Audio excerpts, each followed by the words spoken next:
अस्सलाम वालेकुम। बहुत से दोस्तों ने पूछा है कि खाना खाने के कितनी देर बाद हकीम साहब हम बिस्तरी करें।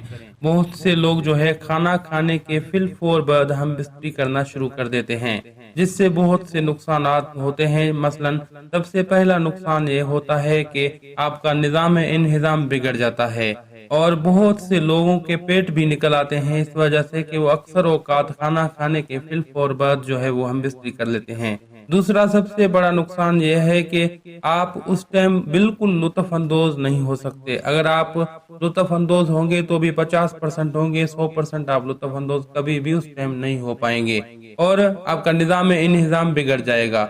दूसरी बात यह कि उस टाइम गैसेस बन रहे होते हैं, पेट में बहुत ज्यादा शिकम सेरी की वजह से गैस बनते हैं, जो कि उनका डायरेक्ट दबाव मसाने में और ओजाए मनी में पड़ता है, जिसकी वजह से टाइम पीरियड बहुत ज्यादा कम हो जाता है, बहुत जल्दी बंदा डिस्चार्ज हो जाता है और अंगेजी भी पूरी तरह नहीं हो पाती। उसके बहुत से नुकसानात हैं। इस वजह से बचिए इस चीज से और कोशिश कीजिए कि कम से कम खाना खाने के 3 से 4 घंटे बाद जो है वो हम बिस्तरी करें। अगर आप चाहते हैं कि आप अच्छी तरह से लुत्फ अंदोज हों तो खाना खाने के 3 से 4 घंटे बाद आप हम बिस्तरी कर सकते हैं।